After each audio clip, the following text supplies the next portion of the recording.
صبغة الله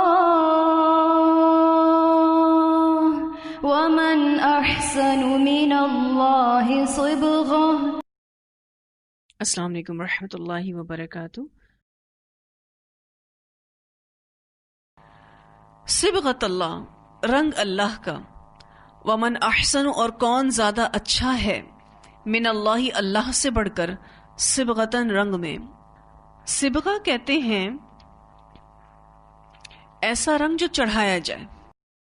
آپ کسی شخصیت کا بھی رنگ اپنے اوپر چڑھاتے ہیں. مثلا شخصیت کا رنگ چڑھانا کیا ہوتا ہے؟ اس کے جیسا دکھنا، اس کے جیسا بولنا، اس کے جیسا طریقہ عادت اختیار کرنا.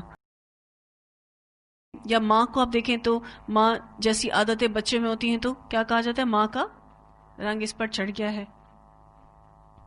تو یہ خود سے کوئی رنگ چڑھایا جائے تو اللہ تعالیٰ کہتے ہیں کہ صبغۃ اللہ، اللہ کا رنگ، اور اللہ سے اچھا رنگ میں کون ہے. تو اب کسی اور کا رنگ نہیں چڑھانا، اللہ ہی کا رنگ چڑھانا ہے، کیونکہ اللہ کے رنگ سے بڑھ کر کوئی رنگ اچھا ہو ہی نہیں سکتا. اب یہ رنگ چڑھتا کیسے ہے، اس پر ہم طویل گفتگو کریں گے انشاءاللہ. پہلی چیز جو اس رنگ کے لیے ضروری ہے، اپنا آپ مکمل طور پر اللہ کے حوالے کرنا. یعنی اپنا دل، اپنا دماغ، اپنے خیالات، اپنی سوچوں کو، اپنے خوشی، اپنے غم، سب کے سب اللہ کی مرضی کے مطابق رکھنا. پھر ساری عبادات اللہ کے لیے، کیونکہ عبادت کے لائق صرف وہی ہے. پھر پوری وابستگی، یعنی اخلاص للہ، توحید خالص، نیت بھی خالص اللہ کے لیے ہو تو یہ رنگ چڑھتا ہے.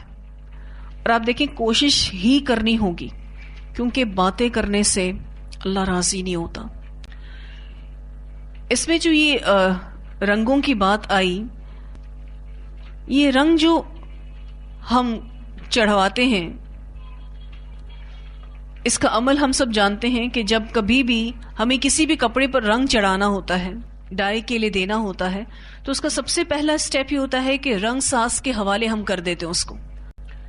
اور پھر وہ اس کو کیا کرتا ہے، وہ اس کو سب سے پہلے جو اس پر پرانا رنگ چڑھا ہوتا ہے، پہلے وہ اس کو کاٹتا ہے.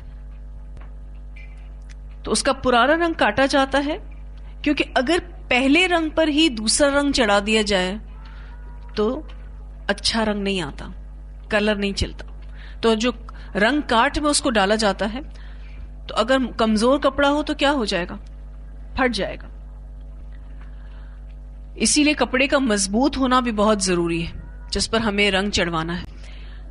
پھر آپ دیکھیں کہ جو تیسرا سٹیپ ہے کہ جب رنگ اس کے اوپر چڑھایا جا رہا ہوتا ہے تو اس کو ابالا جاتا ہے، جب تک کہ رنگ پکا نہ ہو جائے، اچھے سے نہ چڑھ جائے، جب تک اس کو پکایا جاتا ہے. اور چوتھے سٹیپ میں یہ ہوتا ہے کہ اس کو نکال کر چیک کیا جاتا ہے. اگر رنگ صحیح چڑھا ہوا ہے تو ٹھیک ہے، ورنہ پھر دوبارہ اسی پروسیس سے گزارا جاتا ہے. آپ دیکھیں کہ اگر کوئی اپنے آپ پر اللہ کا رنگ چڑھانا چاہتا ہے تو اس کو سب سے پہلے اپنے رہنما، اپنے استاد، یا جو سب سے بڑھ کر جو رسول اللہ صلی اللہ علیہ وسلم کی طرف سے ملنے والی جو بھی ہدایت ہے، اس کے حوالے اپنے آپ کو کرنا ہوگا.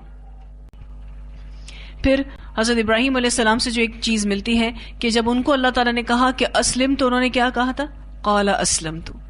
یہ والی کیفیات لانی ہوں گی. جب ہم چاہتے ہیں کہ ہم پر اللہ کا رنگ چڑھے تو ہمیں اسلمت لرب العالمین کہنا آنا چاہیے کہ اللہ جو آپ کی مرضی وہی ہماری مرضی. پھر جتنے بھی پچھلے نظریات ہیں، جتنے بھی پچھلے عقائد ہیں، جتنے بھی تعصبات ہیں، کوئی خواہشات ہیں جو اسلام سے ٹکرا رہی ہیں، ان سب کو، ان خواہشات تک کو بھی چھوڑنا ہوگا. یہ وہی رنگ کاٹ کا عمل ہے. پرانے جتنے بھی رنگ چڑھے ہوئے ہیں نا، اس کو اتارنا پڑے گا. جب بات آتی ہے کہ یہ والا عقیدہ بھی چھوڑنا پڑے گا جو ہمارے آباء و اجداد کا تھا، یہ تو ایسا تو میری امی کیا کرتی تھی، ایسا تو میرے ابو کیا کرتے تھے، ان کو میں کیا جواب دوں گی کہ قرآن میں تو ایسا نہیں ہے. اسی رنگ کاٹ کے عمل سے لوگوں کو دین مشکل لگنے لگتا ہے، اور لوگ اس مشکل سے گھبرا کے دین چھوڑ دیتے ہیں. کیا نہیں چھوڑتے؟ آبا و اجداد کا دین نہیں چھوڑتے. اور پورا خود کو ڈبونا ہوگا، آپ کو پورا پڑھنا پڑے گا قرآن، پورے قرآن سے گزرنا ہوگا. ایسا نہیں ہو سکتا کہ آپ دوپٹے کو رنگوانے دیں اور آپ کہیں کہ بس اس کو تھوڑا تھوڑا ڈالو گرم پانی میں، بس نکال لینا ہو جائے گا. ایسے نہیں ہوتا. اور پورا ڈبونا کا مطلب یہ بھی ہے کہ پوری باتیں ماننی اللہ کی.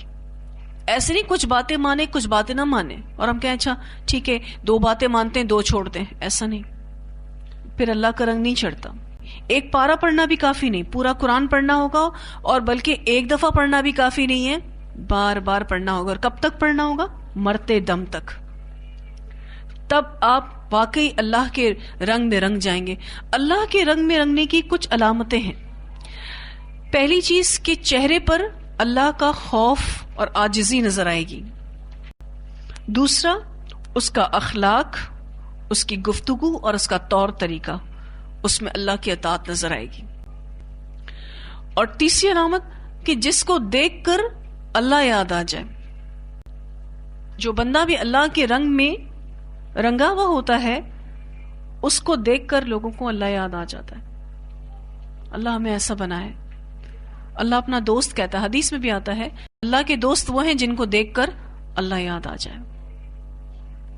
رسول اللہ صلی اللہ علیہ وسلم نے فرمایا یہ. ہمیں دنیا کے رنگ بہت خوبصورت لگتے ہیں اور ہم کہتے ہیں کہ یہ رنگ وہ رنگ، ہمیں یہ بھی چاہیے اور ہمیں وہ بھی چاہیے. لیکن صبغت اللہ کی طرف جو ہے وہ بہت سارے لوگوں کا فوکس ہی نہیں، کیونکہ ہمیں اسلام کا وہ رنگ دکھایا ہی نہیں گیا. ہمیں اسلام کی وہ خوبصورتی دکھائی نہیں گئی کہ دین اسلام میں آنا کوئی بد نصیبی نہیں ہے، بلکہ یہی اصل سعادت اور خوش نصیبی ہے. اور جب ہم قرآن پڑھتے ہیں تو ہمیں صحیح معنوں میں اسلام کی خوبصورتی نظر آتی. جب ہم احادیث پڑھتے ہیں تو ہمیں صحیح معنوں میں اسلام کی خوبصورتی نظر آتی ہے اور ہمیں لگتا ہے خوبصورتی بس صرف ہے تو یہی ہے. کچھ چیزیں جو ہیں وہ لوگوں کی طرف سے بھی ملیں گی جو آپ کو بتائیں گی کہ کتنا اللہ کا رنگ چڑھا ہے. جیسے کوئی مشکل آئے گی تو دیکھا جائے گا کہ آپ کتنا صبر کرتے ہیں. کوئی نعمت ملتی ہے تو آپ کتنا شکر ادا کرتے ہیں. یہ سب چیزیں آپ کو بتاتی جائیں گی کہ آیا کتنا اللہ کے رنگ میں رنگتے جا رہے ہیں. کوئی تنقید کرتا ہے تو آپ کیا کرتے ہیں، کوئی تعریف کرتا ہے تو ہم کیا کرتے ہیں، کوئی تکلیف سہنی پڑے تو ہم کیا کرتے ہیں. سو جب آپ اللہ سبحانہ تعالیٰ کا رنگ اپنے اوپر چڑھاتے رہیں گے تو بہت اچھی طریقے سے اپنی زندگی، دنیا کی زندگی کو بھی گزار سکیں گے انشاءاللہ.